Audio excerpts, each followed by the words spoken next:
Hello दोस्तों, नमस्कार। मैं हीरा लाल अनजान, आप देख रहे हैं अनजान लोकगीत सागर। आइए दोस्तों, एक ठंडी के मौसम का एक छोटी सी गीत प्रस्तुत है। एक ननद अपने भौजाई से कह रही है कि ठंडी में हम काम न करबे, उसी का वर्णन गीत में किया गया। दोस्तों, गाना पसंद आए तो हमारे चैनल को सब्सक्राइब करना, लाइक करना, शेयर करना। धन्यवाद। गाने के बोल है, ठंडी का दिनवा गाय मोरी भौजी, करबे न कमवा हमार मोरी भौजी।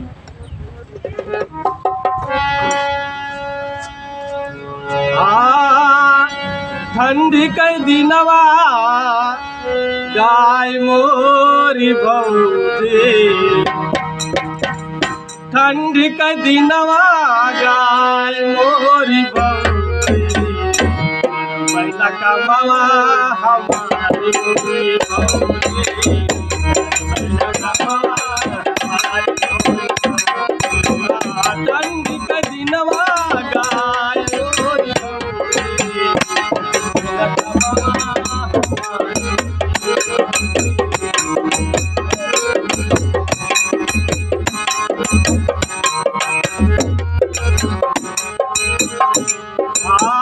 छाई बदरिया भौजी बरस गलवा, छाई बदरिया भौजी बरस गलवा,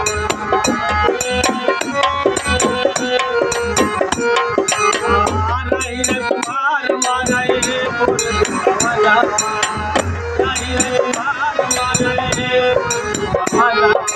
कुमार मारे पुरवला,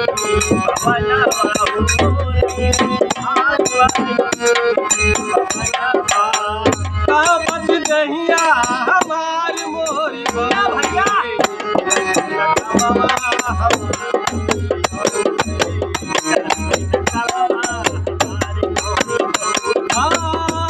बच दहिया हमारी मोरी भौजी, कमवा हमारी मोरी भौजी।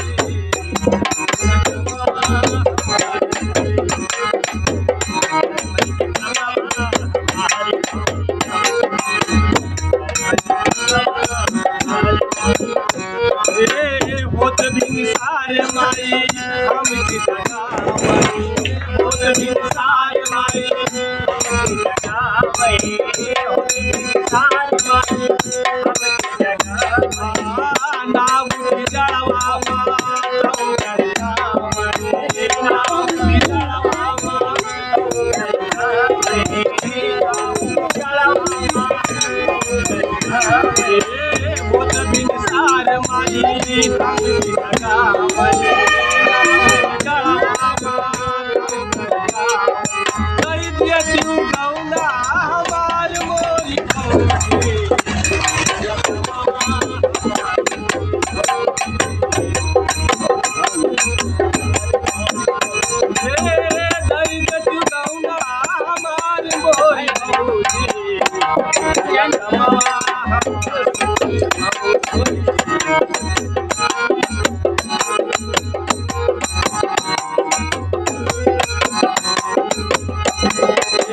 पल पल हे भौजी तुम जनवा, पल पल हे भौजी जनवा, पल पल हे भौजी तुम जनवा, पल पल हे भौजी जनवा।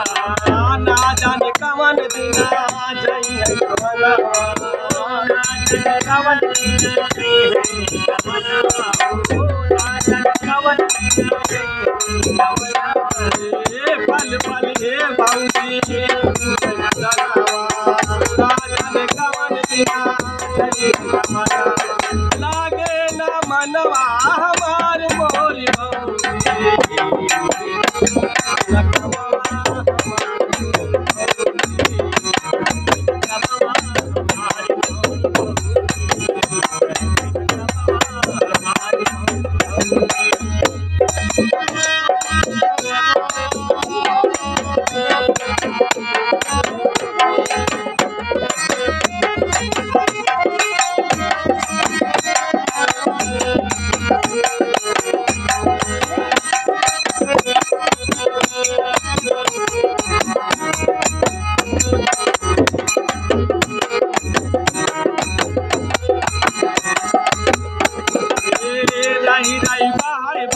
ठंडी बदरिया रही रही भाई भौजी बदरिया मोती भाई भौजी ठंडी बदरिया सूरज दिखाई नहीं तरस बदरिया हो सूरज दिखाई नहीं रही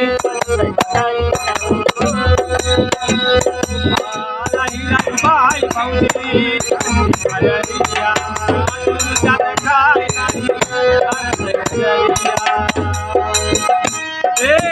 कहे अनजान बान दान मोरी भौजी रखमवा हमारी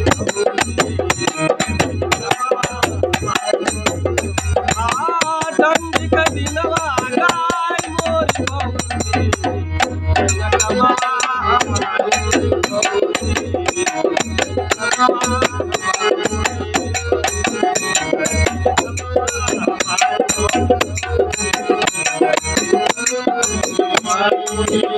ठंडी के दिनवा गाय मोरी भौजी